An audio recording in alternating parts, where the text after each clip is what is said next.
Good evening. There are very worrisome reports that are coming in from Bangladesh. Barely a fortnight after he wrote, "My birthplace has turned into a valley of death." Sharat Chakravarti was shot dead in Bangladesh yesterday. And he's the sixth Hindu to be killed in the past 18 days and the second in the past 24 hours. Rana Pratap Bairagi, a journalist, was not only shot in the head at point blank range, the killers then also went on to slit his throat. So what's that chilling message for Hindus in Nobel laureate Professor Muhammad Yunus's Bangladesh? That's our top focus on this special broadcast.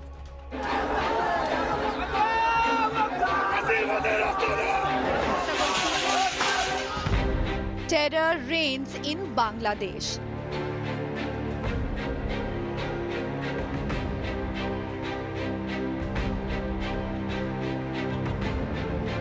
Eleven Hindus killed in 35 days.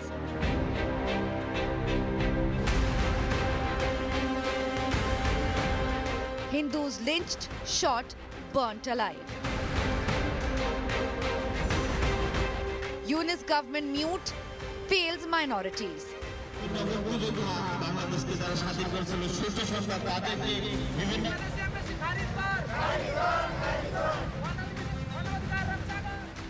Protests from France to Nepal.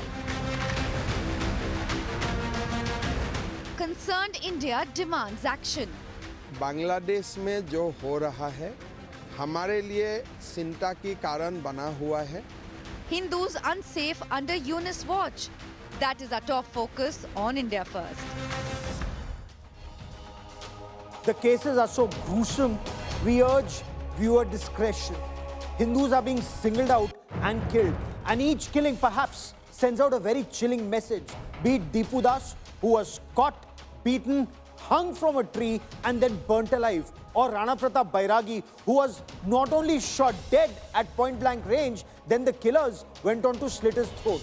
There have been more than 2,900 cases of either targeted killings or arson, crimes against Hindus, Buddhists, Christians and other minorities, including crimes against women and land grab, all since the takeover by the Yunus regime. The question we're asking here is worse in store. We debate. Coming up at 8:30 tonight, it's a huge blow to the M.K. Stalin government in Tamil Nadu. The Madurai bench of the Madras High Court, comprising Justices G. Jayachandran and K. Ramakrishnan, upheld the order permitting the lighting of the Karthigai Deepam at the Deepathoon stone pillar atop the Thiruparankundram hill. Now, the division bench held that Justice G.R. Swaminathan's earlier direction did not create any new religious practice but merely enabled the exercise of the existing right on temple-owned land. The M.K. Stalin government now intends to take this order and challenge it in the Supreme Court, prompting Union Minister Piyush Goyal to call out not just the DMK but the larger India alliance as anti-Hindu. We get that at 8:30 tonight. I'm Gaurav Sawant. As always, let's get started.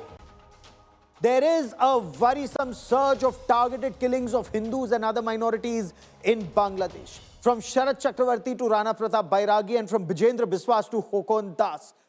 They've either been shot at, hanged, lynched, throats slit, killed in various ways. Now, are these random killings or killings that are aimed to send out a chilling message to the minorities? The media has been targeted in Bangladesh, cultural centers have been targeted, and with elections just about a month away, are all these killings aimed at polarizing the electorate and show Hindus and other minorities their place? What's the bigger game plan?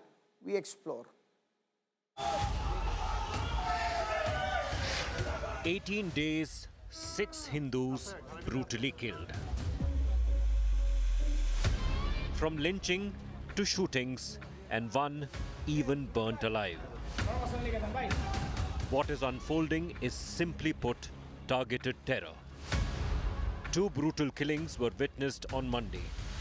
One shot dead in cold blood, the other killed by a mob. In Narsingdi district, a Hindu grocery store owner, Mani Chakrabarti, was attacked inside his shop.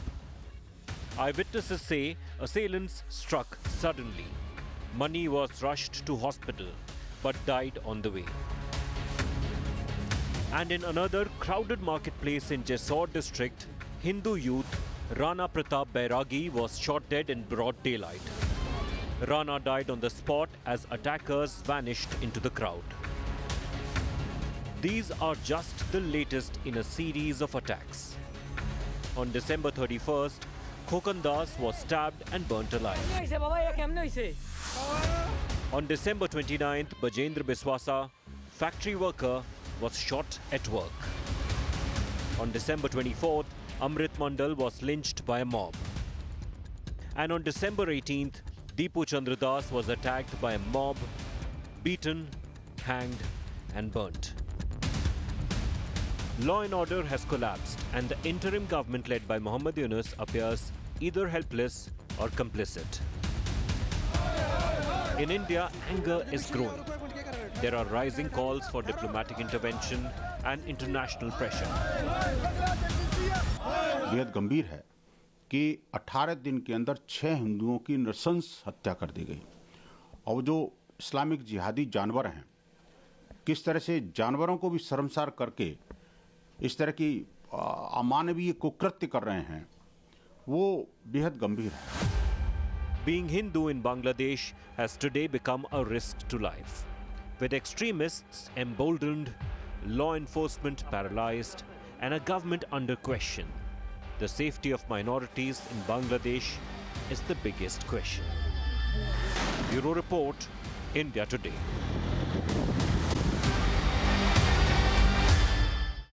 How should one see this systematic targeting of Hindus in Bangladesh? Is the Professor Muhammad Yunus administration unwilling or unable to stop these targeted attacks on Hindus and other minorities, from lynchings to land grabs? Can a certain ecosystem get away by saying the problem is not of one country alone, but of an entire region? Or are certain intellectuals actually giving cover fire to radical Islamists gaining ground in Bangladesh? Joining me on India First, Shafkat Rabbi is a political columnist in Bangladesh. He's the founder of Centrist Nation. Joins us from Dhaka. Ambassador Veena Sikri is former Indian High Commissioner to Bangladesh. Abhijit Iyer Mitra is a senior fellow at the IPCS. General KJS Dhillon is former Director General of India's Defence Intelligence Agency. Shafkat Rabbi, there is considerable concern in India, sir. How are these killings being seen in Bangladesh, be it Rana Pratap Bairagi or Sharat Chakrabarti? So thanks for bringing me back. Some of these incidents are definitely very, very concerning. And right before the election in Bangladesh, there is a trend where violence historically has been there. Not to say it's good, I'm just saying statistically, right before election, Bangladesh goes through some phases. And this government being an interim government and on their 18th month almost, or 16th month, they have also lost some semblance of control. So they are in control, but there is a lax control situation in law and order, and that is also known in Bangladesh. And many of the student leaders and the opposition have been voicing concerns against the current, the person in charge of law and order, who is the home minister. So there are certain aspects of declining law and order situation. I would not call it communal. That would be the only thing I would let you guys know, that based on the news reports that I read, the killing of Hindus and other minorities is not communal violence in Bangladesh. It is violence as a proportion to the overall population increases during the election time. So you need to isolate how. Because of declining law and order situation during election time. It is a common history, unfortunate history that happens in that part of the country, in that part of the world. Before election, law and order breaks down a little bit. Ambassador Veena Sikri has been in Bangladesh. She may also recall from the prior election cycles. So that aspect is there. I haven't read much about targeted Hindu killing, but there are targeted killings that are taking place. A lot of Muslims are also dying. And law and order is in a little bit of a bad shape right now, and that is customary. of this Okay, time. let of me the bring in Ambassador season. Sikri. Ambassador Sikri, our friend from Bangladesh, Shafkat Rabi says that it's not communal violence, it's not targeting of Hindus. There's a cycle of violence before every election. So can this be dismissed perhaps as political violence? Is this political violence? Is this a regional issue, or is there more to it than meets the eye, ma'am? This is targeted killing of minorities. Hindus, Buddhists, Christians, even Sufis and Ahmadiyyas. It's the worst ever since 1971. In 1971, this targeted killing, and yes, in addition to the minorities, they're also targeting women. Women are in a very bad way in Bangladesh. So in 1971, this killing took place for 9 months, right?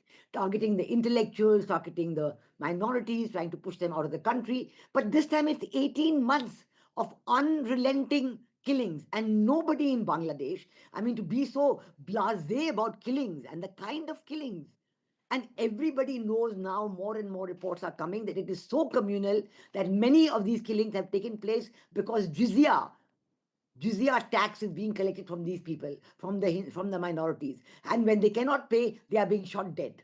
In the last 2 or 3 killings, especially in the marketplace, the killing which you were describing, it is known because the people, his own family said, yes, they're coming and demanding jizya tax. Amrit Mandal was defined as an extortionist, but it's known that he's being asked for jizya tax. So I think this kind of being so blasé about it is shocking. And we know that the Bangladesh media is completely controlled.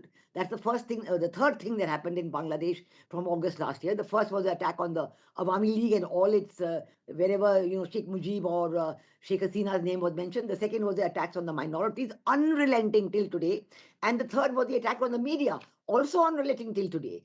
They're controlling all the media houses, and even this burning, there's so many stories about why this was burned. Maybe Pratham Alo published a survey saying 70% of the people want Awami League to participate in the elections or something like that. So let's take this step by step, ma'am. You've raised some very pertinent points. And before I bring in General Dhillon and Abhijit, I want to bring in Shafkat Rabbi once again. Sir, Hindus being asked to pay a tax just to live, jizya, was there in the times of cruel Mughal emperors like Aurangzeb and even before. But for that to happen in 21st century world sounds very bizarre. It would happen in something like an Islamic state, or it's happening in Bangladesh under Muhammad Yunus's regime, sir.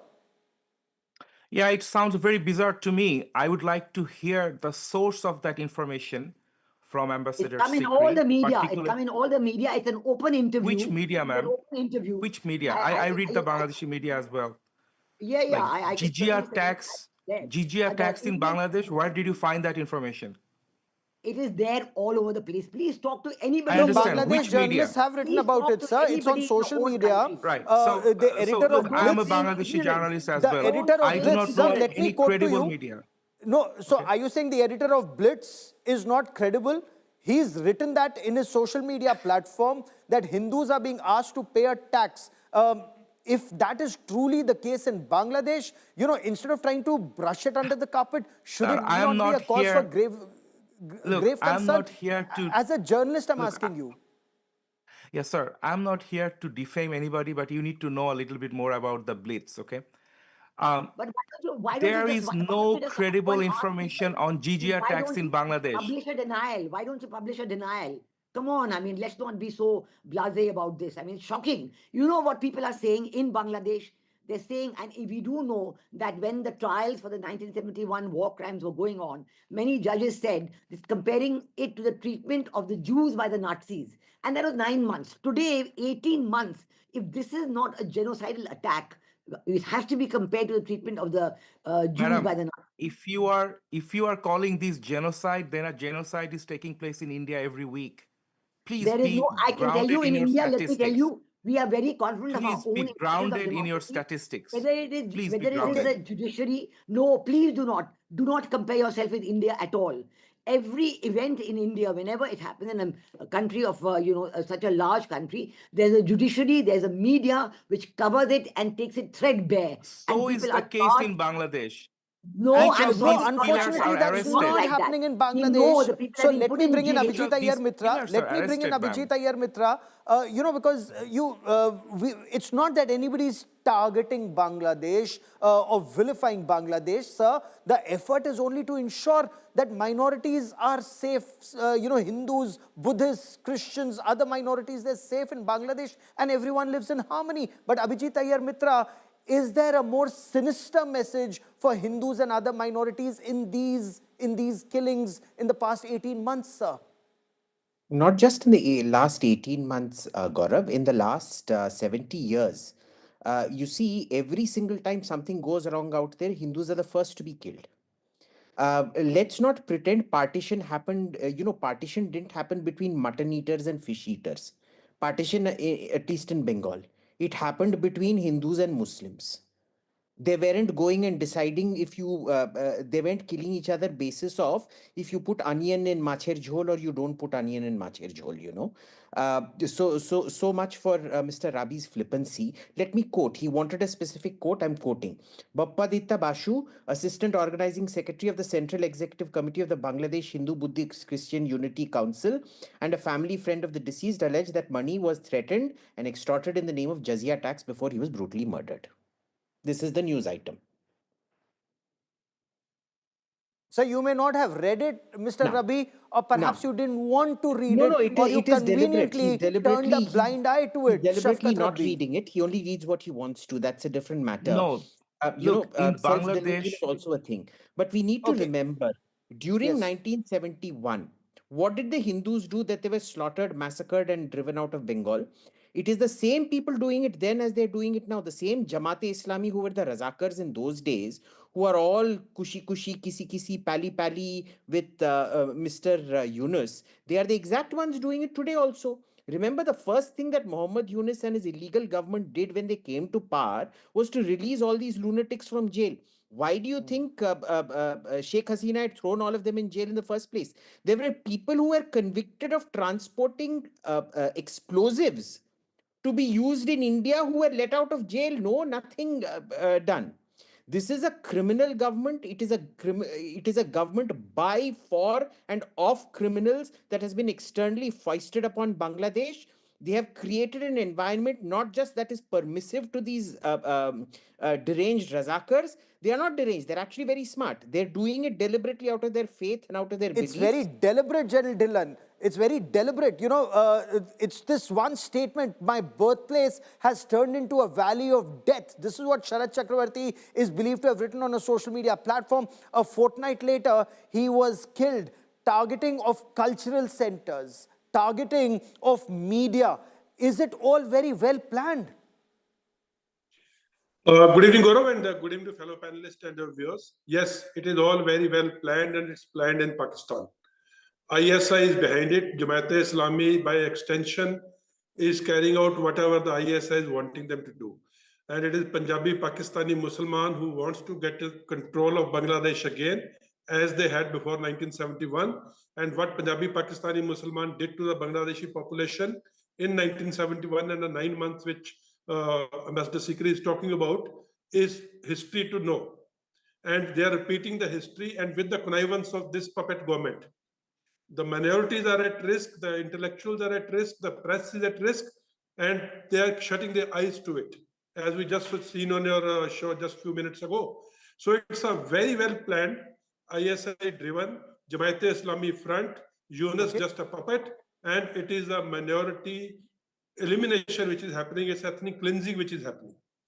Shafkat Rabi, I want to understand from you, sir, before 1971, the manner in which Hindus and Bengalis were targeted by the Pakistani, the ones who came from West Pakistan, General A.A.K. Niazi, his men, the massacre that happened.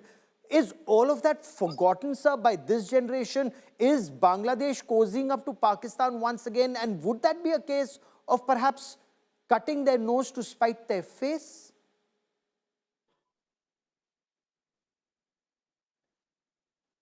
Bangladesh, 65% of them are below the age of 35. Even their fathers were not born. Many of their fathers were not born 60 years ago or 57 years ago.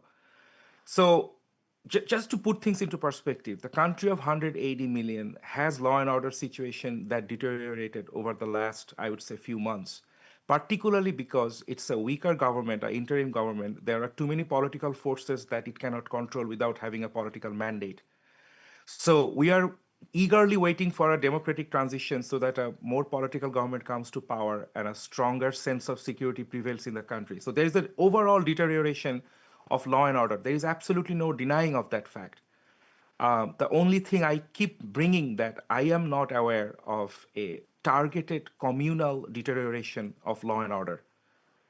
And most internationally reputed observers like Human Rights Watch, Amnesty International, they are not calling these things communal, except for sometimes what I hear in your media. And I have respect for you because you are mostly Hindu people, so you have respect and love and sympathy for Bangladeshi Hindus, just like the Bangladeshis have Muslims in India. But keeping that away, so we what I'm have trying to love and tell is that- sympathy for friends, irrespective of what their religion may be. Same and here. that is why India has helped all our neighbors, despite the fact that our neighbors have bled us and called us names. But that is perhaps our civilizational strength. But that's a separate story, and we'll leave that debate for another time. But then do keep in mind that civilizational, large-heartedness also perhaps has limits. But Ambassador Sikri, can the Muhammad Yunus regime continue to dismiss these attacks like in the past as fake news or vilification of Bangladesh by hostile India, or claim that yes, there's overall weakening of law and order, but not targeted killing of Hindus and other minorities? There is no further claim left for the Yunus regime to take. First of all, your participant from Bangladesh, he's accepting it's the weakness of the regime. This is no government. Then why have you made the July Charter? You are pretending to be a fully democratic regime. You have made a so-called July Charter, consulting political parties, not even consulting the people. And then now you want to put it to a referendum, which is not even allowed in the constitution of Bangladesh. Every unconstitutional means are being used by this regime. Of course, they're being backed by Pakistan, and behind them are the Western powers who created the regime change operation. So that is where they're quiet. It's only India who is there to raise their voice on the side of human rights, on the side of justice, on the side of democracy. That is why we have been calling for inclusive elections. Without the participation of the Awami League, these elections are a sham. Because there is no vote campaign by the Awami League. They will not vote. Even your The foreign minorities minister will is not no vote. longer calling for inclusive elections. There I is beg your no pardon? question of inclusive election that includes Awami League in Bangladesh as of now, because the party has fled. The The entire party has not apparatus fled. The fled people from are the still country. there. Please, there is every The call for an entire inclusive election. political Please party fleeing a country ask is the a people. historical event in Bangladesh. Your It Pratham has Alo never published a happened before. survey. Pratham Alo published a survey not even a month or so back, where they said that 70% of those surveyed wanted the Awami League to participate. It doesn't mean they will vote for Awami League, but they wanted You the did not Awami League read to that participate. statistics properly, Miss Ambassador. The statistics was that after fulfilling certain conditions, people accept Awami League, which I do too. And one of the conditions is justice and also apology. Well, it's fine. Why don't Sir, but the fact when you're remains, how when you're can there so be an friendly with election if every Pakistan, political but you have party not been is able to not get an apology represented? from Pakistan?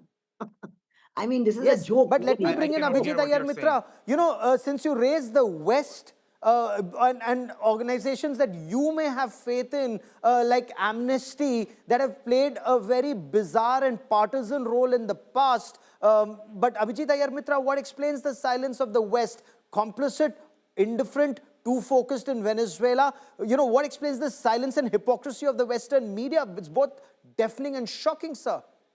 Gaurav, you just need to see their different standards on what Russia did to Ukraine, citing security concerns, and what America did to Venezuela, citing security concerns. Trump has brought out the Monroe Doctrine all over again. But there is absolutely no protest there is no talk of colonialism from the EU leaders and things. So they are irrelevant. But coming back to Mr. Rabi and what Ambassador Sikri was saying, he first started off saying the Awami League has disappeared, they've vanished. Then he goes on to say, no, we won't let them in till they apologize and justice is done. Which one? Both can't be true. Both can't be true. Well, This is the way he That is the constantly keeps case in shifting Bangladesh. goalposts. First, he said, produce the, cite the news item. I cited the news item. Then he said, I am not aware of it. You see, a panel can't be constituted on what a panelist is aware of and not aware of. A panelist Fair is enough. required to read Fair their enough. basic. No, our find point is things when only they to come on the raise panel. these issues. Our point is only to raise these issues. Okay, Mr. Rabi, you wanted to quickly come in, sir, before I bring in the general. Go on, sir. Yeah, so look, what I never do in your shows is start citing statistics that are bad for India in this show. I do not do that. Sir, but you know, we I haven't expect- invited you to talk about India. We've invited you to I talk agree. about Bangladesh. I understand, but you need to understand a country of 180 million people has hundreds of killings per month. Bangladesh has 10% Hindus, so there would be naturally some Hindus who would be part of that killing statistics. But if you take those statistics and amplify it every day in your channels, that looks scientifically not valid. You need to Nobody understand in that. Bangladesh has expressed concern about these killings. I mean, a person is killed for not paying jizya tax. Has anybody in the Bangladesh interim regime expressed any concern or said this not happen because Jamaat-e-Islami is controlling the situation? Extortion is And not they want jizya tax, ma'am. Many Muslims But are complaining in extortion- Bangladesh of extortion. Extortion of minorities. Spoken about it. Okay, Why but will let you me bring in say General that? Dhillon because, Extortion. you know, why, Mr. Rabi, we've seen this and we've seen this in our own country. General Dhillon, isn't this eerily similar to the initial targeting of Hindus in Jammu and Kashmir in 1980s, late 1980s, early 1990s, from a trickle to a steady flow of blood that ultimately resulted in mass exodus of Hindus from Kashmir in 1990? Is that perhaps the aim even in Bangladesh? That's Guru, Pakistan. like I said earlier, like I said earlier. Yes, you're absolutely there right. is That a- was Pakistan-sponsored terror, Ambassador. But yes, General Dhillon. Yeah, Gaurav, like I said earlier, there is Pakistani Punjabi Musliman backed Pakistan Army, ISI, Jamaat-e-Islami written all over the script which is going on in Bangladesh. Same script was played out in Jammu and Kashmir. So specifically, you have covered it well. I was a young captain there, which brought it back to peace. Now, this is exactly what's happening. And unfortunately, people who faced 1971 genocide at the hands of Punjabi Pakistani Musliman army, they must tell their grandchildren and children, even if these 35 years they blow and the figures were being cited, the people who are living, who have seen that genocide, the women who are living, who had to go through that genocide, who had to go through that brutality by the Pakistani Musliman, Punjabi Pakistani Musliman, why the Bangladeshi Musliman are not understanding this minor thing. Pakistan is in doldrums as it is, and they will make sure Bangladesh, which was doing much better than Pakistan of late, they will bring back Bangladesh to the same levels as is their own country. Mr. Rabi, is that a fear, is that an apprehension that Bangladesh, that suffered once earlier, God forbid, may suffer once again? The manner in which Hindus and other minorities are being targeted, then your women will be targeted. And you've seen this happen in so many different parts of the world. Would Bangladesh want to go down that road once again, sir? See, I keep mentioning these things. There is an overall deterioration. Extortion is being done on Muslims and Hindus both because there is no singular party in command in the country right now. Multiple players are extorting people. It's a known problem in Bangladesh. Sir, if Jamaat, becomes more powerful, women in burqa, women shouldn't be there in public life. It will start gradually, and then, God forbid, sir, you could become another Afghanistan or Pakistan or worse, Somalia. You need to understand Bangladeshi society fundamentally before saying Bangladesh is becoming Afghanistan. It is not becoming Afghanistan. There is an overall deterioration of law and order. Once a democratic transition happens, things will improve. And that's a commitment and a promise I can make, and you would see that happens. Sir, I would sincerely want to see that happen, and I would want all minorities and majority to live in harmony. But Ambassador Sikri, are you as confident as Shafkat Rabbi? Not at all. There is no democratic transition happening. Unless there are inclusive elections, it is not a democratic transition. It's a fixed game. Jamaat-e-Islami and BNP are two sides of the same coin. And so they want to have a national government among themselves. They've already fixed it up. June 2025, when Mohammed Yunus went to London, the whole die was cast. It's already been fixed since then. So this is only a drama going on for these elections. Unless the Awami League is allowed to participate, unless there are inclusive elections, Jatiya Party, all the others who are being left out, until then it will all be a drama and the situation will go on deteriorating. Certainly it will become Afghanistan because that is what Pakistan wants. That's their target, to create the pre-1971 situation. You may say that the youngsters don't remember the liberation war, but I can tell you that each and every one of them is proud of the way Bangladesh got its liberation through the liberation war. Please don't absolutely. belittle. Please don't belittle these youngsters. Yeah. We'll be tracking that story very closely. Shafkat Rabbi, Mazda Veena Sikri, General Dhillon, and Abhijit, as always, many thanks for joining me.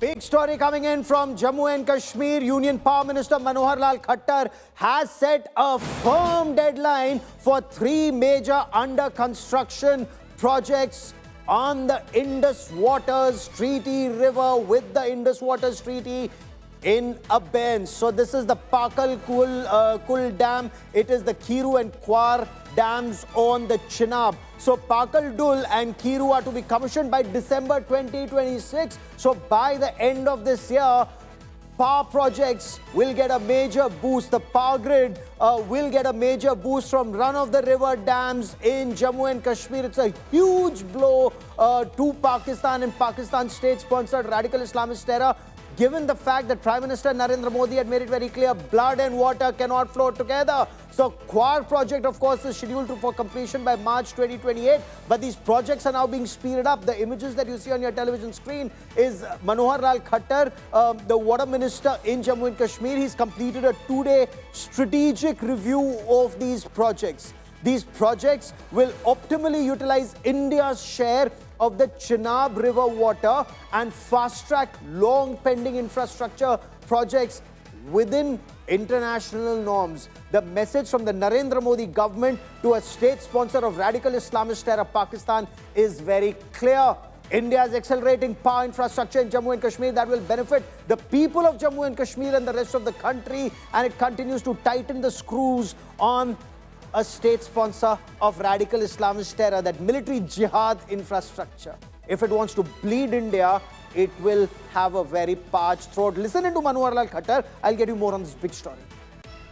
कोई बयानबाजी का अर्थ नहीं है, क्योंकि अब जो Indus water treaty का जो प्रधानमंत्री जी ने घोषणा कर दी है कि वो अबेंस में रखी गई है, क्योंकि आतंकवाद को लगातार वो विरोध करते रहे हैं।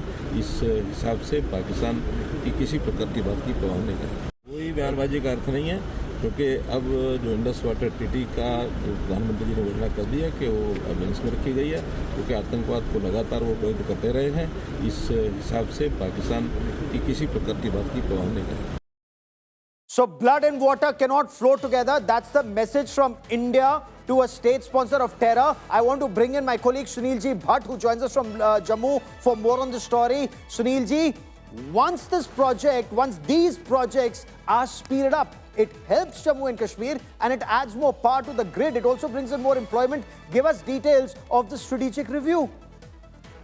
Absolutely, Gaurav. Union Power Minister Manohar Lal Khattar was on a 2-day visit to Jammu and Kashmir, and he reviewed the progress of the hydroelectric power projects here in Jammu and Kashmir, particularly in Jammu region. These power projects are being built over Chenab River. The ancient name of Chenab River is Chandrabhaga River, and whether it's the Ratle Power Project and other power projects, Union Power Minister Manohar Lal Khattar himself reviewed the progress, and he gave clear directions to the officials that there should be no further delay as far as completion of these projects is concerned.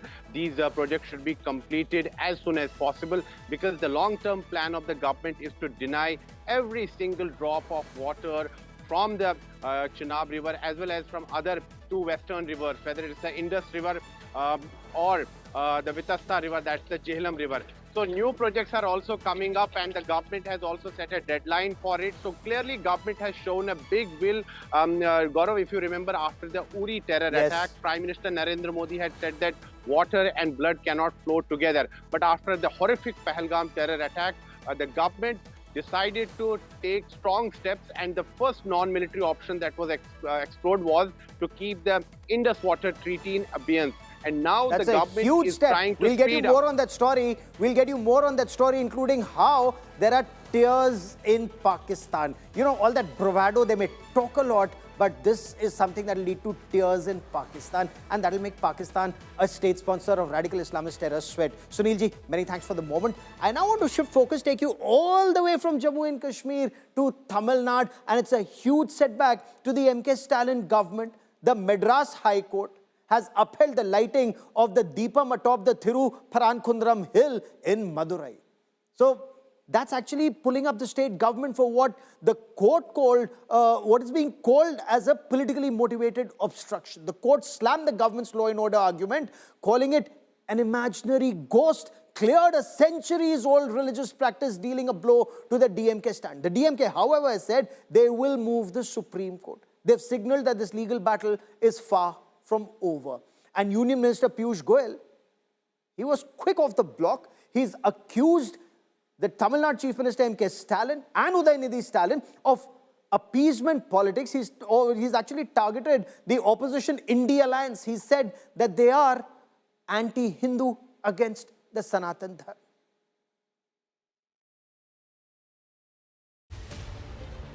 In a crushing blow to the Stalin government and in a big win for Hindu outfits, the Madras High Court has rejected the state government's petition blocking the lighting of the Deepam atop the Thiruparankundram in Madurai.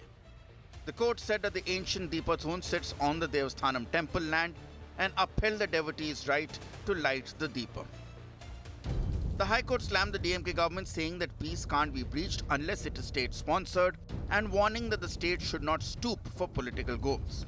It also accused the administration of attempting to pit two communities against each other and labeled the Waqf Board's claim on the land as mischievous. The bench stressed that the government is responsible for public peace and concluded with a message for all: let there be light, not fight. ஒவ்வொரு ஆண்டும் மீடியேஷன்ங்கிற பேரில் piece கமிட்டிங்கிற பேரில் மக்களை இன்னும் பிளவு தான் படுத்துறீங்களே தவிர ஒற்றுமையை உருவாக்குறதுக்கு நீங்கள் எந்தவித அதனால் தமிழ்நாடு அரசாங்கம் இன்னைக்கு வரைக்கும் இந்துக்களுக்கு எதிரான முருக பக்தர்களுக்கு எதிரான ஒரு நிலைப்பாடை செயல்படுத்திட்டு இருக்கீங்க. வெவ்வேறு காரணங்களால வெவ்வேறு தரப்பினுடைய அப்பீல்னால இது ரெண்டு தரப்பு கூடிய ஒரு பெரிய பிரிவினை ஏற்படுத்தின மாதிரியான ஒரு சூழ்நிலை இருக்குது. ஒட்டுமொத்தமாக இது தமிழக இந்துக்களுக்கு, தமிழகத்தினுடைய முருக பக்தர்களுக்கு, ஒட்டுமொத்த முருக பக்தர்களுக்கு கிடைத்திருக்கக்கூடிய ஒரு மிகப்பெரிய வெற்றி. The controversy arose over whether the Karthigai Deepam could be lit near a dargah, with the DMK citing law and order fears, a claim that the court dismissed as baseless. Justice Jizya Tax, who delivered the earlier single-judge verdict approving the Deepam, had said that he hoped to light the lamp himself one day.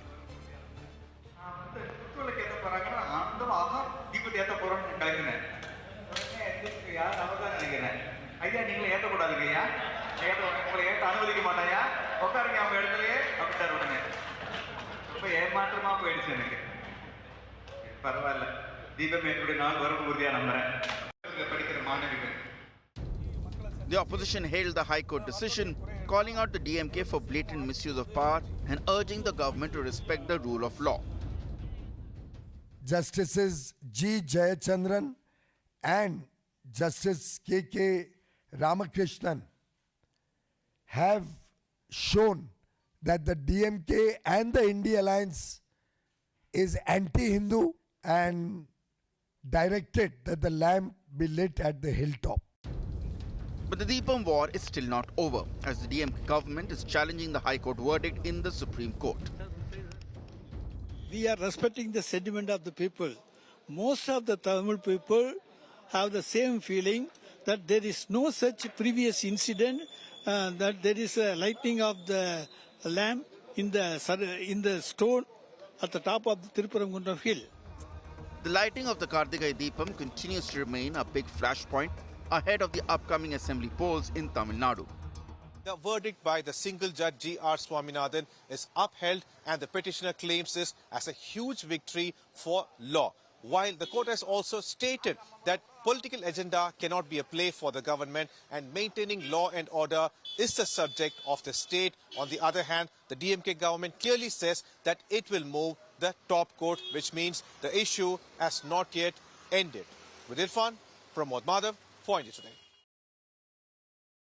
And joining me now on India First, Ramakrishnan Rajagopal, former IAS officer and spokesperson of the Tamil Nadu BJP. Also with me is Salem Dharani Dharan, DMK spokesperson. Gentlemen, welcome.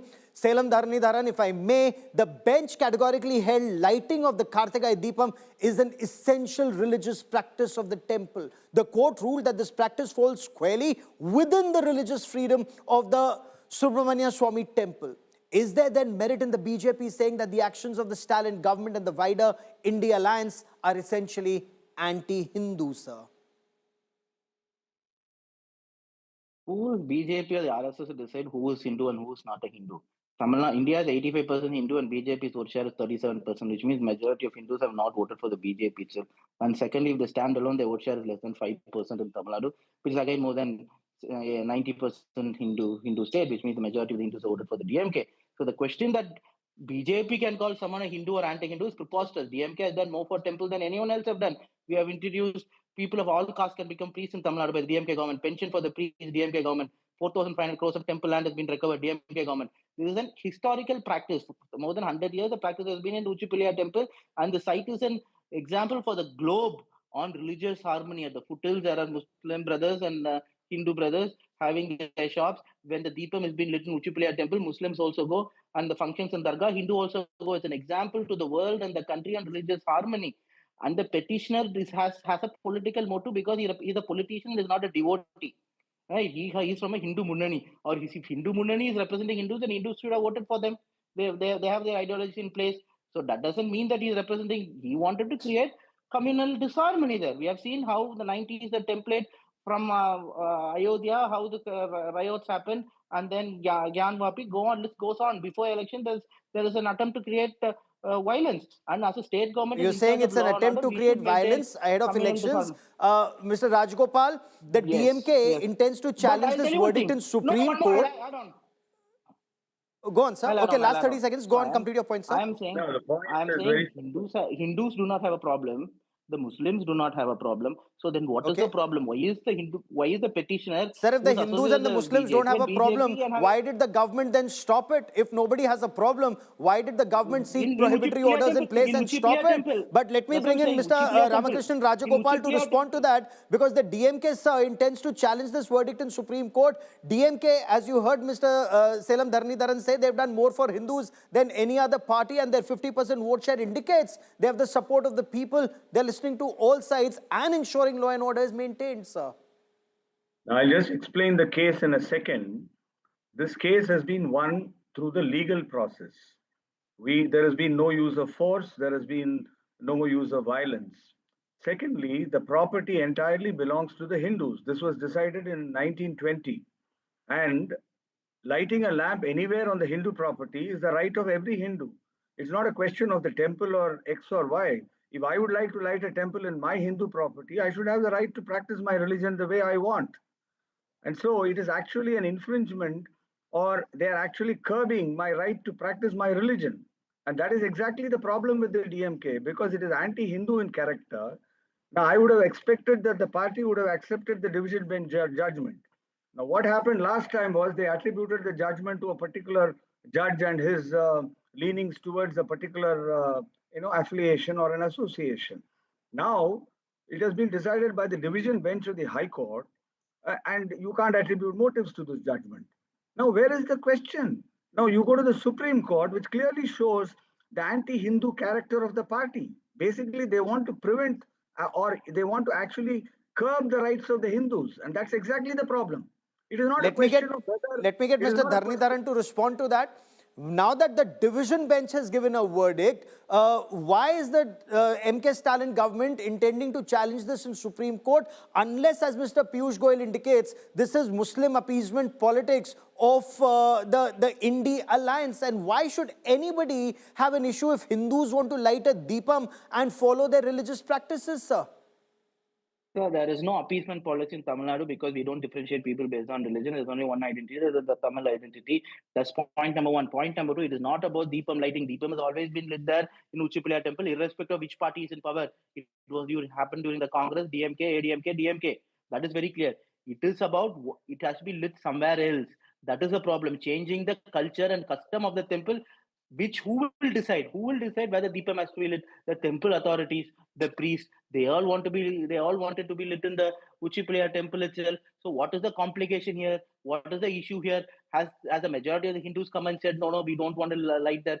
The miscreants are the ones who want to do it, and BJP has taken up this issue because the election, they want to falsely claim that DMK is anti-Hindu because somehow we have given that authority falsely to the BJP that they represent the Hindus, which is, in my opinion, preposterous. BJP does not represent the Hindus. Hindus represent themselves. I am a Muruga devotee, so I wanted to be lit in Uchipilaya temple. Who is someone else? How is someone a superior Hindu to tell that I have to listen to him? You answer this Fair question enough, to me. but the court observed, and let me just give you court observation. The court, Mr. Dharnidharan, said that the state has no authority to interdict such practices by invoking prohibitory orders, which incidentally the state did, when the land on which the practice is sought to be performed does not belong to any objector, to the objector. But Mr. Rajagopal, the Thiruparankundram hill has historically been hailed as a haven of Hindu-Muslim coexistence, as Mr. Dharnidharan points out. It's hosting the Subramanya Swami temple, the Kashi Vishwanath temple, and also that 17th century Sikandar Badusha Dargah. They're accusing the BJP of fomenting trouble for electoral gains, sir. Absolutely not. You see, the BJP is not interested in creating any trouble on this issue. It's only a simple question of violation of fundamental rights of people of Tamil Nadu, particularly the Hindus of Tamil Nadu. I, as a Hindu, would like to light a lamp on the hill at some point within the Hindu property. I am not getting into the Muslim area at all. When I don't, if I have that right, I have that fundamental right according to the Article 25 of the Constitution. The state can curb my rights only if my actions result in violation or in disruption of public order. I am not disrupting public order in any way. It's not a question of the BJP or the Hindu Munani. It's a question of every Hindu having his right to practice his religion the way he wants. If a Muslim or a Christian or any other community person has that right, why not the Hindu? Why are the Hindus in Tamil Nadu being treated like second-class citizens by the DMK? No, they're not being. So that's a grave charge. Last 30 seconds, Hindus are being treated as second-class citizens by DMK, and that is the politics of the Indie alliance, or the alliance that is being seen as anti-Hindu, Mr. Dharnidharan, according to the BJP. Which is a false claim. That is what I've been saying from the beginning, that who gave BJP the authority to represent the Hindus? It's not the Hindu matter. It is BJP wants to politically manipulate the situation.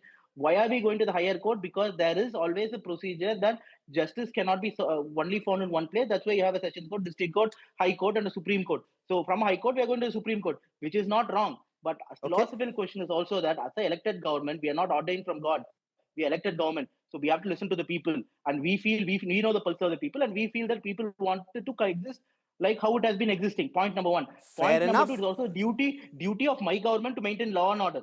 So it is possible. Why should law and order be impacted if everyone's in communal harmony, if Hindus are also happy, Muslims are also happy? Why should there be a law and order issue? But perhaps we'll have to leave that for another time, because I run out of time on this part of the debate. But in the end, I just want to quote you what the Honorable High Court said, especially on the single judge order. They said Justice G.R. Swaminathan's order does not create a new religious practice, but merely enables the exercise of an existing right on temple-owned land. Why should there be a law and order issue if everyone's living in communal harmony? I will leave our viewers to give their opinion on that, and we'll track the story closely. I've run out of time on this part of the show. Many thanks for watching.